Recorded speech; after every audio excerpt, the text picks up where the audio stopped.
¿Qué tal? Muy buenas. Vamos a hablar de liberalismo y de economía, por supuesto, porque está Carlos Rodríguez Brown, que nos visita una vez más, un amigo de esta casa de Periodista Digital, para hablarnos de 10 ensayos liberales, tomo 2. Así que quien no lo tenga, pues ya sabe que puede ir corriendo a buscarlo en la editorial Lead. Y Carlos, ¿qué tal? Bienvenido, un placer. Muchas gracias, ¿qué tal? Bueno, no te vamos a hacer cantar. No, Sé una que pena, quieres porque cantar, tengo sé que quieres muchas cantar, posibilidades. Sí, porque sé que Alsina no te deja cantar, lo no me cual deja, es un desde hombre aquí, insensible. desde aquí hacemos una cruzada a favor de, Muchas gracias. a favor tuyo. Nos parece una gran injusticia, pero mientras tanto, como no dejas de sacar libros, vamos a hablar de estos 10 ensayos que me parecen que tienen muchísima amiga. Mucha amiga porque entras en un terreno que los economistas siempre han dejado al margen o no han tratado, que es el tema de la cultura. Y tú hace tiempo ya que vienes en estos ensayos liberales metiéndote desde una perspectiva económica y moral en la obra de los grandes de la literatura. Aquí hablas de Shakespeare, hablas de Smith, hablas de Cervantes y hablas también de Jane Austen. ¿Por qué como economista cada vez te llama más meterte en esos, iba a decir berenjenales, pero la verdad que es algo tan bonito, ¿no? Meterse en la obra de estos autores, que yo creo que también disfrutas un montón. Vamos a ver, por supuesto que disfruto y es verdad que lo estoy haciendo desde hace muchos años. No es cierto que la economía haya estado siempre al margen de estos asuntos, ¿no? Porque la economía clásica, de la que soy admirador, como sabes, tenía esta conexión entre su propia disciplina y los campos de la cultura. Y Adam Smith, nada menos, pues acostumbraba a citar a los clásicos de la literatura, a los grandes escritores. Le gustaban los franceses, por ejemplo, Racine, sí. Y las tragedias de Racine las utiliza como hay que utilizarlas desde el punto de vista... Lo que pasa es que no eran economistas, eran filósofos morales, ¿no? Bueno, porque claro... Tenían no se llamaban así a sí mismos, ¿no? Hume, Smith, los escoceses. Es que no había economía tal como la conocemos ahora, claro. Pero también se podría decir, no sé, los escolásticos españoles del siglo XVII, pues no eran economistas. Pues no, claro que no eran economistas. Pero es verdad que la economía empieza con ellos. Pero Juan de Mariana tiene una teoría del impuesto valor inflacionario y del valor subjetivo, en fin, que era gente que pensaba muy bien en economía, aunque no fueran economistas. Claro.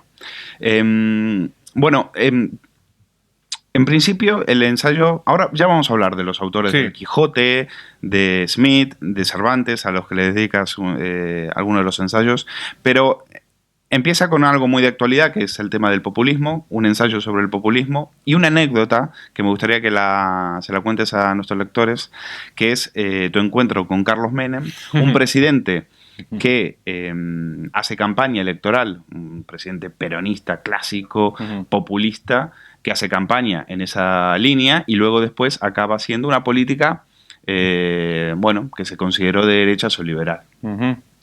Que él... Tienes un encuentro con él y él, ¿qué te dice? Sí, es un encuentro muy interesante y muy revelador de los peligros que tiene el populismo, ¿no? Porque nos encontramos un grupo de periodistas españoles con él en Barcelona y yo le pregunté dos cosas. Lo primero que le pregunté es ¿por qué está adoptando unas políticas que son liberalizadoras cuando antes no había dado ni una señal de que iba a ir por ahí su gobierno? Y me respondió con una sonrisa, porque si lo llego a anunciar no me vota nadie. Entonces, claro, esto que parece divertido es mucho menos divertido de lo que parece, porque lo que sucede es que estamos un poco al albur de lo que les vaya conveniendo hacer a los políticos en cada caso. O sea que es bastante arriesgado. Y lo segundo que le pregunté es todavía más revelador. Le pregunté que qué le parecía a él la idea de que el poder tiene que estar limitado en beneficio de la libertad de los ciudadanos. Y se quedó callado y me dijo que no entendía la pregunta. No, tú también. Es muy notable esto. Haciendo unas preguntas de ese calado al pobre Carlos Menem, que lo único que había leído era Sócrates, ¿recuerdas? ¿No? Sí. ¿Recuerdas que dice que él leyó los clásicos y había leído a Sócrates? Bueno, pero esa anécdota, por cierto, me parece que a Mario Vargas Llosa, cuando hizo campaña en Perú, también creo que le escuché decir algo parecido, como diciendo, a mí lo que me perjudicó fue haber sido demasiado sincero y haber dicho efectivamente que iba a aplicar recetas liberales. Y eso, finalmente, entiende que habrá asustado al votante y al fin de cuentas se fueron a votar en masa a Fujimori. Resulta decepcionante, resulta desmoralizador saber que los políticos tienen que esconder lo que está comprobado, que son recetas, en su mayoría, desde el punto de vista social, de éxito, que las tienen que esconder para conseguir el voto de la gente. Pues sí, es decepcionante, es inquietante, y lo toco en varias oportunidades en el libro. Una de ellas es una anécdota que tuvimos precisamente con Mario Vargas Llosa en un seminario que se hizo hace muchos años en Santander, en la Universidad Menéndez y Pelayo, sobre Karl Popper, con Karl Popper presente, gracias a Pedro Schwartz, mi maestro y mi amigo, que había sido alumno suyo, que lo trajo. Y nos pasamos ahí. Que después se hizo un libro, ¿no? Sí, claro, de ese encuentro, ¿no? Hicimos un libro con Fernando Méndez Ebisate, Pedro Schwartz y yo mismo, que se llama Encuentro con Karl Popper. Bueno, pues en las conversaciones que teníamos ahí con él, que estaba Vargas Llosa presente, Miguel Boyer, en fin, gente interesante. Y Mario Vargas le hizo a Popper exactamente esta pregunta. Le dijo, mire, yo he perdido las elecciones en Perú porque dije la verdad. Y el que ganó, que fue Alberto Fujimori, mintió. No solamente mintió, sino que después hizo una gestión que ha sido mala. Y entonces le pregunta a Popper, ¿no habría sido legítimo para mí mentir para poder ganar las elecciones y hacer un gobierno mejor que el que hizo Fujimori mintiendo? Popper se quedó nada más que un segundo callado, y le dijo no. Le dijo no. Nunca hay que mentir. Y me parece que es una respuesta correcta, es correcto que nunca hay que mentir, pero al mismo tiempo sobrevoló en la sala donde estábamos todos una cierta sensación de que caray, o sea que si no se miente, al final ganan los mentirosos y gobiernan mal. Carlos, quiero seguir con este ensayo, el primero sobre el populismo, porque hay algo que me lo pregunto, el otro día conocí a alguien en un evento, alguien que está muy vinculado a Podemos, y entonces me presenta a su pareja y era argentino.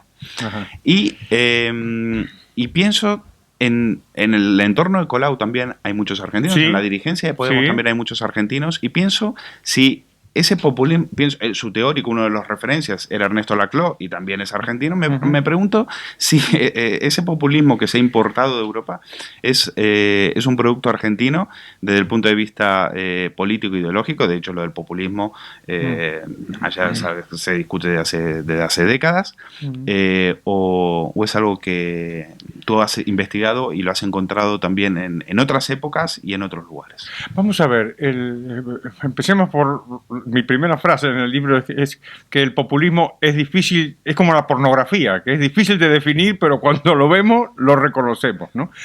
Hay que aclarar que durante mucho tiempo el populismo fue considerado una suerte de peculiaridad latinoamericana, como si fuera una especie de maldición que sufriríamos los latinoamericanos. Esto no es verdad, había populismo antes y hubo populismo después, y de hecho ahora, gracias a Dios, en nuestro continente natal, desde Venezuela hasta la Argentina, pues el populismo parece que está de capa caída, mientras que por otro lado se ha exportado, digamos, por así decirlo, al norte de América y también a Europa. Y en Europa tenemos populismos de derecha, populismos de izquierda, como Podemos, o sea que no es una peculiaridad, no es una maldición divina contra nosotros.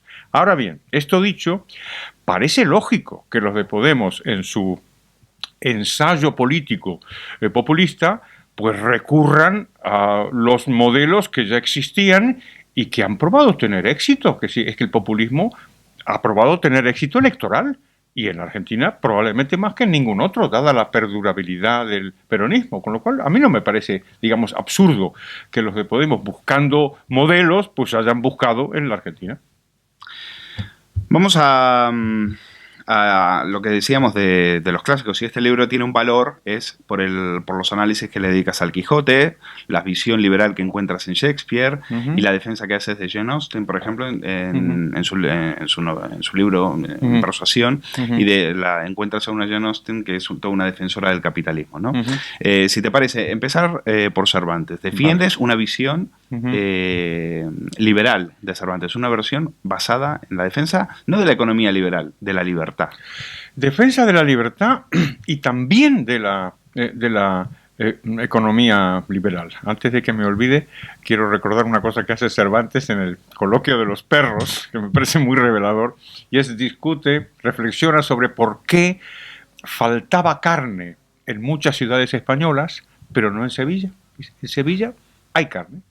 Y dice Cervantes, hay carne porque el precio es libre. No está tasado como en otros lugares de España, en donde fijaban los precios bajos y desaparecía la mercancía. Entonces yo digo, caramba, resulta que era un genio. Cervantes sabía en el año 1600, cosa que Nicolás Maduro no sabe ahora, porque ha controlado los precios y han desaparecido las mercancías. Ha habido intentos desde la izquierda de pintar a Cervantes, y en particular el personaje del Quijote, como una figura antiliberal o proto-socialista. Y me ocupo de destacar esto y de refutarlo. Hay una frase muy famosa de El Quijote, cuando le dice Quijote a Sancho: ¡ah, qué feliz era la época antigua en donde los hombres desconocían las palabras tuyo y mío! Y con mucha inteligencia además las asocia a la época anterior a la agricultura. Dice, no se había atrevido el arado a penetrar en las entrañas de nuestra madre la tierra, etc. Bueno, y tiene otras citas también de ese estilo que podían aprovechar los socialistas para reivindicarlo como uno de los suyos. Yo refuto esta pretensión y destaco el aprecio que tenía Cervantes por el comercio, por las actividades productivas, por las ventas, naturalmente, donde pasa de todo en el libro. Y yo creo que si hay que ponerlo entre el campo liberal o el campo socialista, claramente estaría en el campo liberal.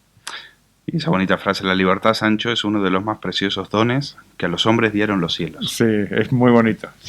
Hay que dar la vida por ella. En fin, es una frase muy, muy liberal.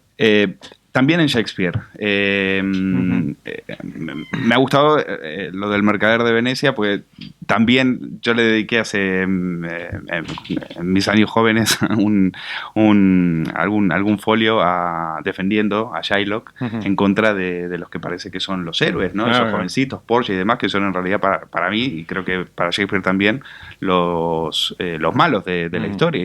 Y el bueno Shylock, alguien que cree en los principios del comercio y en los principios de la economía liberal. Pues sí, hay mucho de liberalismo en Shakespeare y desde luego en esa obra en particular, El Mercader de Venecia, a la que ya le había dedicado un ensayo yo en el pasado. Shakespeare es un genio porque lo que hace es mostrar la vida y mostrar la naturaleza humana y mostrar la sociedad. Entonces, no encuentra caracteres cuadriculados, ¿no? En esa obra lo que resulta claro cuando la vas leyendo o la vas contemplando es que el supuesto malvado que es Shylock no es tan malvado, y los supuestos bondadosos que son los cristianos no son tan bondadosos. Lo cual, decirlo, en la época de Shakespeare tiene mucho valor. Sí, claro, tenía mucho mérito. Y ahí porque a la mínima ahí te cortaban la cabeza. Hombre, claro. Se habla bastante de las características de los contratos, es que todo esto es un contrato, es decir, de la famosa escena del juicio, cuando llega Portia disfrazada de abogado, los símbolos que aparecen ahí son un cuchillo y una balanza para cortar la media libra de carne de Antonio. Son los símbolos de la justicia, la balanza y la espada. Hay mucho de economía, y yo cuento que también hay un espíritu liberal. Y enlazo yo esta obra con algunas ideas de Adam Smith, que es que la justicia tiene que ser tajante, pero no hay sociedad que solo con la justicia sea una sociedad vivible. Y necesitamos benevolencia, necesitamos buenos sentimientos, que es lo que el judío no tiene. No tiene eso. Está con la justicia, tiene razón, digamos, pero había un contrato, etcétera, pero le faltaban sentimientos benevolentes. Y esa benevolencia, que es lo crucial, dice Shakespeare, esa benevolencia no se puede imponer. Y si tú te fijas en nuestra sociedad actual, muy distinta a la de entonces y mucho más intervenida por el Estado, es como si el Estado se pusiera en actitud benevolente. La solidaridad, las ayudas, todo viene a través de la coacción estatal. El agente de compasión, ¿no? Exactamente. En cambio, Shakespeare dice, en una frase que además es exactamente igual a la que va a decir siglos después Adam Smith, dice Shakespeare, la benevolencia no puede ser extraída por la fuerza, cae del cielo. It drops like the gentle rain from heaven. Y la frase es muy parecida a la que dice después Adam Smith. Y vamos a Adam Smith, entonces, aprovechando también que tenemos al traductor de Adam Smith al español, en esa benevolencia, aquí hay un ensayo sobre Adam Smith donde analizas una tensión que hay en su obra entre sus dos libros, La riqueza de las naciones y La teoría de los sentimientos morales, donde se dice, o donde parece que hay dos Smiths diferentes. Tú regresas a la obra de Adam Smith y ¿qué descubres?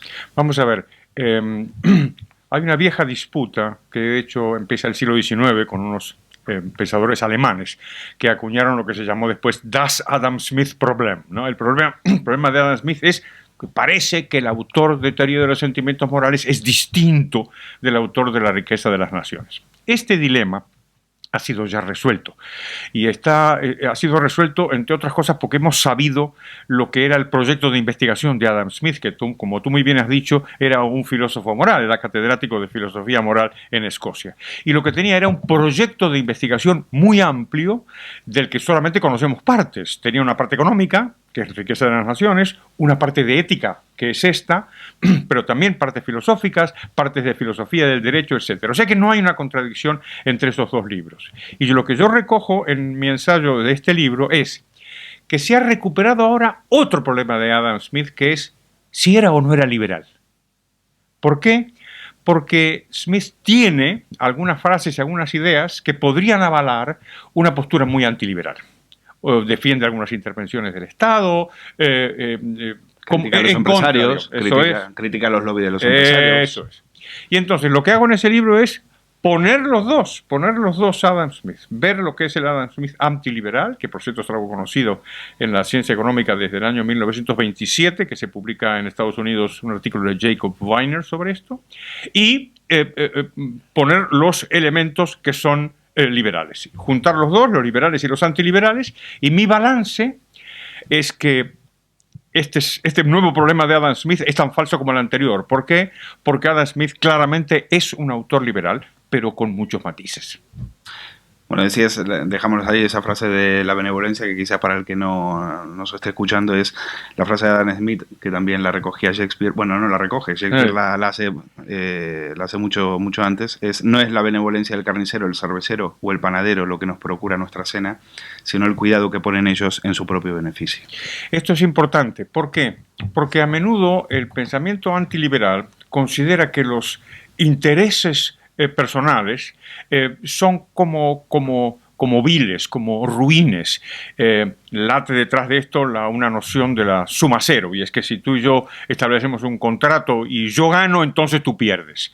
Esta visión es atacada por Adam Smith y por el liberalismo, que piensa en la economía como una economía de suma positiva, en donde tú puedes ganar y yo también. Y por lo tanto, la persecución de nuestro propio interés, que es algo que todos, dice Smith, todos llevamos dentro desde la cuna hasta la tumba, el mejorar nuestra propia condición no es incompatible con que los demás hagan lo mismo.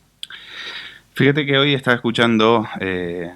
estaba con Alsina, donde estás tú, y estaba escuchando a Carlos Herrera, y se hablaba también del tema de estos unos sanitarios, gente de la sanidad de Aragón, que rechaza la donación de Amancio Ortega, esos 10 millones de euros. ¿Les parece terrible? ¿Qué es esto de estar donando a la sanidad pública?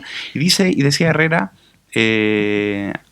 algo que entronca mucho con esto que estamos hablando, decía, en España el éxito se paga con la hoguera. Pues sí, existe esta falacia que es característica del antiliberalismo de izquierdas, pero también de derechas, que sospecha enseguida del empresario, sospecha del beneficio, piensa que si eres empresario y ganas dinero es porque algo malo habrás hecho, etcétera, etcétera. Y si ahí se va montando una estructura intelectual intervencionista que es verdaderamente moralmente muy ruin. Porque en el fondo, lo que estos señores de la izquierda de la sanidad, defensa de la sanidad pública, lo que quieren es el dinero de Amancio Ortega. O sea, ellos no desprecian el dinero de Amancio Ortega. Lo que no quieren es que se lo regale. No quieren la donación generosa. Quieren quitárselo. Quieren quitarle el dinero a la fuerza a los empresarios. Sí, lo que quieren es que paguen impuestos. Eso es, que paguen más impuestos. Pues ya pagan, impuestos. Eso es. Por eso, una bonita definición, creo que de aquí, de este libro, los impuestos son, pues eso. Impuestos, eso mismo, claro. ¿no? Que se nos olvida, ¿no? Una pregunta que se me viene con el tema de los impuestos. Cuando ahora cualquier político que tenga una cuenta offshore o que la tenga el padre o un pariente, etcétera, prácticamente tener una cuenta offshore, que es algo legal, pero no es estético, se dice. O sea, ¿cómo se puede...? O sea, ¿qué va a ser? Al fin de cuentas, si ya no son las leyes y no la estética lo que finalmente decidirá si una persona puede estar en un cargo o no, ¿desde cuándo la estética puede ser la medida, la vara precisamente de medir de las conductas políticas, de las conductas de nuestros dirigentes? Sí, yo creo que tiene que ver con una paradoja de nuestro tiempo, y es que el Estado intervencionista se presenta como un baluarte ético. Siempre se dice la coacción del Estado es la moral, digamos, ¿no? Personificada, mientras que los comportamientos interesados de las personas siempre son motivo de sospecha, ¿no? Y entonces al final, eso de que en principio si tú tienes dinero eres sospechoso. Y si tú tienes dinero invertido en otro país, entonces ya eres una persona prácticamente identificable con los criminales. Yo creo que esto lo que revela es un asunto sobre el que he tratado en el volumen anterior de los 10 ensayos liberales, que yo creo que hay que volver una y otra vez, ¿no? Y es que la base del comportamiento político antiliberal es la envidia. Es simplemente el odio por el éxito ajeno. Y entonces siempre tienes que estar machacando esto, ¿no? Machacando de que tú seas rico, de que tú seas empresario, de que tú creas valor. Hablábamos de lo de Amancio Ortega. La gente se olvida de otra cosa. Hace algunos años murió la que había sido su mujer, su ex mujer. Llamaba Rosalía Mera. Rosalía Mera. Y que había creado el imperio con él. Fue su primera mujer y crearon juntos. Luego después se divorciaron. La empresa. Después se separaron. Tenían una camisería en la calle de San Andrés, en La Coruña. Exactamente. Y cuando muere Rosalía, unos sindicalistas, unos golfos, no me acuerdo ahora de qué sindicato eran, si comisiones o UGT, pero que eran golfos seguro, unos tíos que jamás habían creado un puesto de trabajo ni un átomo de riqueza en su vida, la insultaron, La insultaron. Era mujer, ¿eh? Porque estos progresistas dicen que son feministas según, ¿eh? Son feministas según, ¿eh? Esta señora era mujer. Y además era una señora de izquierda. Sí, el pensamiento que tenía era progresista, de izquierdas. Y no les valió, ¿eh? La insultaron porque era empresaria y porque era rica. No te lo perdonan. La envidia está ahí como fuente del antiliberalismo y hay que denunciarlo. Es muy interesante una pieza breve que hay aquí, que es un ensayo sobre el camino de servidumbre, el famoso libro de Hayek, y eres bastante crítico con Hayek, en el sentido de que detectas algún par... viene a decir, a ver si lo explico bien, que esa tibieza de Hayek en ser benevolente con cierto intervencionismo del Estado, es la semilla, es lo que detecta Keynes para decir... Pues aquí, fíjate, sobre esta debilidad, sobre esta vulnerabilidad del libro de Hayek, es donde voy a construir el centrismo. Es decir, y viene el gran consenso socialdemócrata a partir de Keynes. Es decir, yo creo que tu libro no es tanto contra Marx, ¿no? Es más bien contra ese consenso, contra Keynes, ¿no? Pero fíjate que está a partir de esa grieta que deja Hayek en Camino de Servidumbre. Es curioso porque Hayek es considerado una especie de fanático del liberalismo, una especie de ultraliberal o lo que sea, ¿no? Y entre otras cosas, por ese libro que publicó en 1944, es un libro muy, muy bueno y muy valiente. Vamos a empezar por ahí, ¿no? Siempre digo que hay que tener cuidado cuando uno hace historia de las ideas, no vaya a ser que ataques a un muerto que no se puede defender, ¿no? Claro. Este es un gran libro, un libro que... Y era un gran muerto también. Eso es. Es un libro que se atrevió a decir, todavía estaban peleando los aliados y los nazis. Todavía había gente muriendo en la Segunda Guerra Mundial. La izquierda, fíjate, lo que era para Hayek, o sea, era la Unión Soviética. Es decir, no es que no había todavía una especie de socialdemocracia. Era prácticamente, intervencionismo era igual a plan quinquenal soviético. Y también a la economía nazi. Y precisamente lo que se atreve a decir Hayek en ese libro es que aunque nos estemos peleando a muerte, en Inglaterra se habían recomendado y a menudo aplicado las mismas recetas económicas intervencionistas y anticapitalistas que predicaba Hitler en su libro Mi lucha y que había aplicado en la economía nazi, ¿no? Eso tiene mucha valentía. Y tiene mucha valentía su mensaje liberal, todo eso es impecable. Sin embargo, había algo que nunca terminábamos de entender, y es por qué Keynes lo elogia. Hay que recordar que Keynes y Hayek eran amigos, rivales, pero personalmente amigos. Hayek siempre hablaba de Keynes como Maynard, o sea, como le llamaban los amigos. Y Keynes le escribe una famosísima carta elogiando el libro. Dice, moralmente es impecable, y parecía que era una especie de misterio, ¿no? Entonces yo exploro en este ensayo, que es el prólogo a la edición de Unión Editorial de Camino de Servidumbre, por qué pudo haberle elogiado Keynes ese libro a Hayek. Y descubro que lo que hay en Camino de Servidumbre son unas excepciones al liberalismo, admitiendo la intervención redistributiva del Estado. Redistributiva, no intervenciones por otro motivo, sino redistributivo. Es decir, el camino a través del cual el Estado iba a crecer hasta hoy. Y lo que dice Hayek es, efectivamente, se admite una intervención redistributiva, por ejemplo, a través de la seguridad social, pero le añade toda clase de adjetivos. Una intervención mínima, siempre como diciendo, queremos, la intervención es aceptable, pero no nos pasemos. Y entonces le dice Keynes, en el momento que abres la puerta, el argumento se puede volver en tu contra. Y esto demostró Keynes ser lo que era un tipo inteligentísimo. Se dio cuenta del fallo que tiene esa argumentación. Porque en el fondo, si tú dices, bueno, vamos a intervenir, pero poco, ¿qué es poco? ¿Cómo trazas la frontera, la línea, ¿no? Y si tú te fijas en la historia de la intervención del Estado en la economía, siempre fue de a poquito. Siempre intervino un poquito y después un poquito más, un poquito más. Oye, el impuesto sobre la renta, cuando empieza, era un impuesto para los ricos, solo los ricos. Y ahora arrasa con la clase media. Sí. Podríamos decir, para concluir, que es un libro también contra las terceras vías. Es decir, cuidado con esto de intervenir poquito, cuidado de un poquito de aquí, mezclar... y volver realmente a defender lo básico, a defender lo que siempre se ha defendido, porque ese es el camino. Es decir, no hay middle ways, como dices en el libro. Vamos a ver, hay que tener cuidado con eso, porque uno podría decir que entonces estamos ante la utopía de que solamente puede haber, digamos, modelos extremos, digamos, el socialismo de Camboya o de Corea del Norte y una economía liberal extrema, lo que sea. Yo creo que esto no es así, puesto que nos movemos en la gama de los grises. Sí. Esto dicho, lo que hay que tener claro es cómo nos movemos en esa gama, es decir, con qué criterio nos movemos para apuntar a lo que debe ser el objetivo de cualquier persona que defienda la libertad, que es los límites del poder.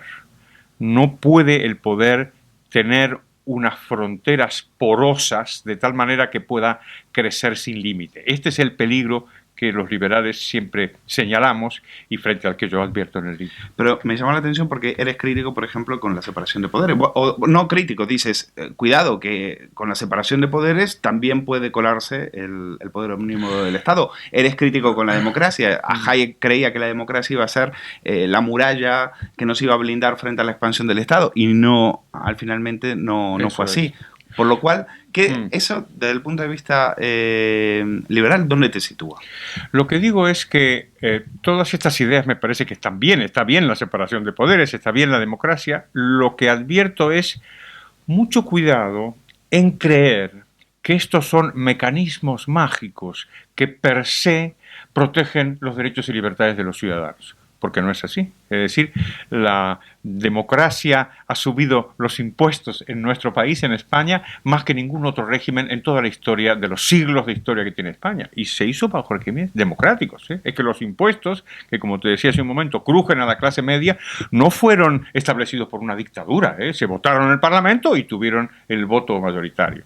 Lo mismo con la separación de poderes, que es algo que nos encanta y me parece bien. Y además, intuitivamente uno dice, oye, casi si este tío que nos manda, mejor que tenga, como dicen en inglés, checks and balances, ¿no? Frenos y contrapesos, y el Ejecutivo y el Legislativo Judicial, ¿para qué? ¿Para qué? Para que, teóricamente, para que no nos metan la mano en la cartera. Eso, para que el poder no pueda crecer a expensas de los derechos y libertades de sus súbditos. Y sin embargo, pues ha crecido. Con esa división de poderes ha crecido a expensas de nuestros derechos y libertades. Así que digo, defendamos la democracia, defendamos la división de poderes, pero no creamos que son soluciones mágicas. ¿Y es optimista el profesor Brown? Sí, siempre hay que ser optimista, a pesar de todo. A pesar del gobierno. A pesar del gobierno, sobre todo a pesar del gobierno hay que ser optimista. 10 ensayos liberales, segundo tomo, editado por la editorial Lead, como siempre. Ahí tienen toda la obra de Carlos Rodríguez Brown. Muchas gracias, profesor. Muchas gracias.